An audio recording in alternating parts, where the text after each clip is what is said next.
Six Nations 2021. Let's have a look at who the favorites are and by how much. Generally, whenever I do these videos, England goes in as pretty heavy favorites. And remember, it's betting odds. Betting odds. And the bookmakers, their thing is about making money. Surprise, surprise.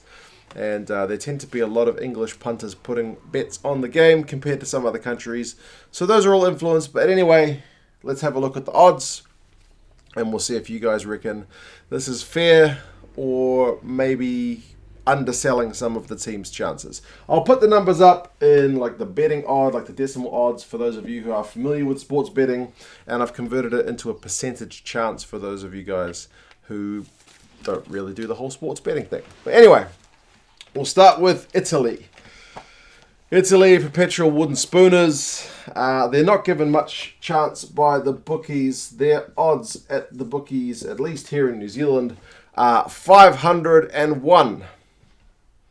So that means if you bet $1 and Italy wins the Six Nations, you'll get your dollar back and you'll make 500 more from the bookmakers. So pretty tidy return if the Italians manage to get it done. It works out to be about a 0.2% chance. So, I didn't write that very straight on the whiteboard. Pretty slim pickings for the Italians. They've got France at home, England away. So pretty tough games to start the championship with, to be fair. Ireland and Wales at home, and then Scotland away. Depending on the form of the other teams, there may be a chance of them sneaking a result somewhere else. But we always say that every year, and in recent times, it hasn't happened. Franco Smith's been talking a lot about that mental pressure on the guys when they do get themselves in a close position to win a game. That mental pressure starts to tell, and that's something that they need to kind of get over. Because if they're worried so much about winning it, then they may end up kind of choking. So we will see. Next. This is the order. I put these magnets, by the way, in the order of the results from last year. But in terms of the betting odds, it's Scotland who come in as your fifth favourite. They are paying $21 to win the Six Nations. So again, you bet $1, you get 20 back plus your original dollar. So a bit of a stark contrast from the Italians, but still, in terms of the percentage, it's around about, I've kind of rounded these numbers off just to keep it simple. Around about 4% chance. Man, I'm really not getting those numbers straight on the whiteboard. 4% chance for them to win the Six Nations. It does seem pretty slim, and part of that reason is you look at their fixtures list. Two teams they've got away. Firstly, they've got England away. They've got Wales at home, and after the last Six Nations, they might back themselves to get a result there. And then France away. So France and England, I haven't got to their odds yet, but by most people's accounts are the two favourites to go in and get the Six Nations title for 2021. So France and England away make things pretty tough. They do have Ireland and Italy then at home. So 3 of their 5 games are at home, and Scotland at home is usually pretty good. It's just France and England they've got away. So I don't know, if you're an optimistic Scotland fan, are you targeting third? Or are you kind of backing your boys to do even better than that? 4% chance, $21. Next comes in Wales. Wales are at $13 for Wayne Pivac's guys, which translates to about 7% chance of getting a result for the Welshman.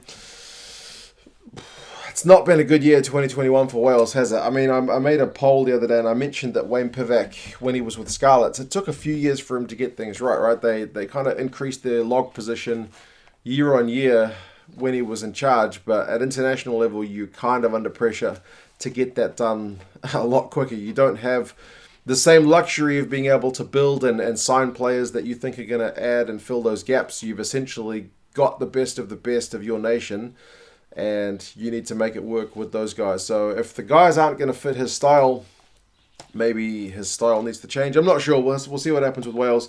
They've got Ireland at home, Scotland away, and Scotland away could be a particularly tough game. England at home, and then they finish with Italy and France away.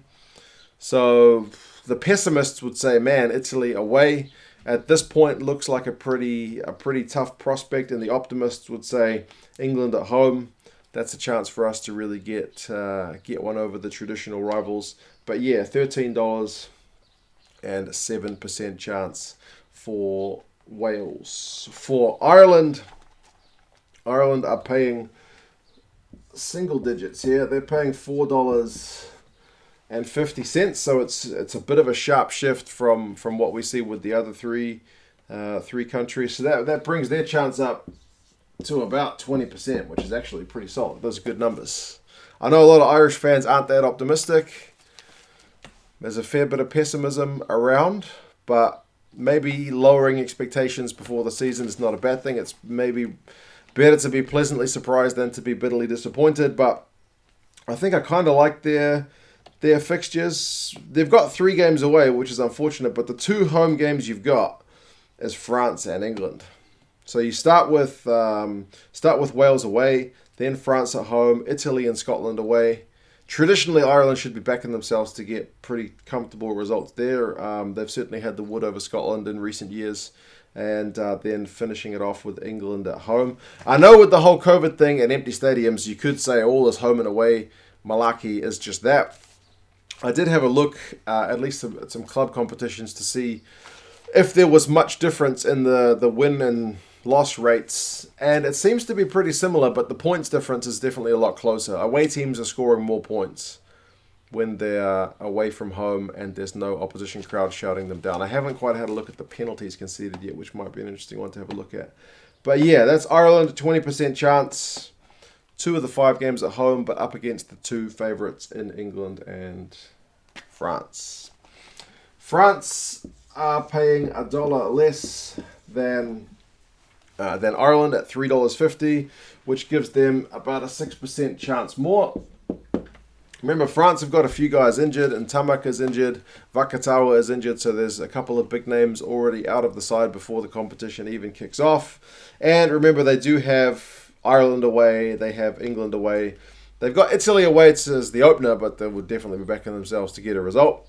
Ireland away, like I mentioned, Scotland at home, England away, France away. So maybe it's that England away result or fixture which hampers their chances, at least in the bookies' eyes, or it could just be, this is a New Zealand bookmaker, so it could be there's a lot more expat Englishmen and women who are putting bets on England rather than on France. I mean, France showed in the Autumn Nations Cup that even their second string side has a bloody big chunk of depth, so I don't know, maybe France are worth a bet, but England at $2.10 are not much further away.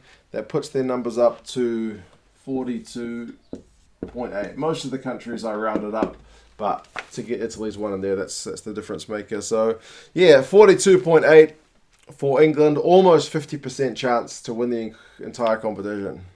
Not quite, but yeah, certainly more than double pretty much everybody else except for France in terms of the percentage.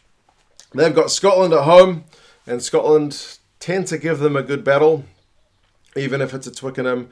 Italy at home, Wales away, France at home is maybe the key one, and then Ireland away, which will be no cakewalk either. But yeah, England certainly big-time favourites in the eyes of the bookmakers. Eddie Jones' squad so far seems pretty steady. Maybe it's a bit too steady for some people, but he won the Autumn Nations Cup with these guys. He won the Six Nations 2020. So England, unsurprisingly, are the favourites in the bookies' eyes. There was no option for COVID is going to wreak havoc and destroy the whole competition. It's just the betting odds for the 6 competing nations. So yeah, we'll see, knock on wood, that the competition is able to be run successfully with limited disruption. The bubbles are able to maintain their integrity, and that we're allowed to travel from place to place. Hopefully these guys are relatively up the pecking order in terms of vaccines. Obviously you want your vulnerable and your elderly people to get vaccinated first. I'm not saying you should prioritize sports people, but yeah, it would still be nice if the vaccine rollout continues and we're able to get these guys with vaccines as well. But anyway, we'll see what happens. If you think you know your Six Nations and you're keen, I've opened the Super Brew pool. If you don't know what Super Brew is, it's essentially a free online sports prediction game where you look at the fixtures and you predict which side is going to win and by how much. You get points for predicting the right team, and you get bonus points, I guess, for picking within the certain margin.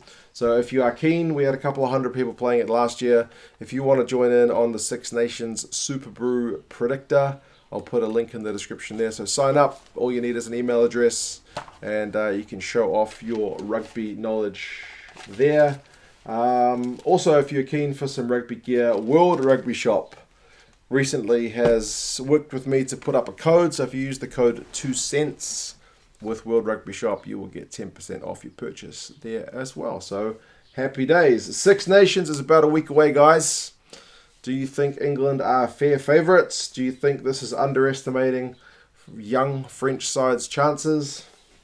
Or is there a dark horse among the other four countries? You guys let me know your thoughts. Sign up for Super Brew if you're keen.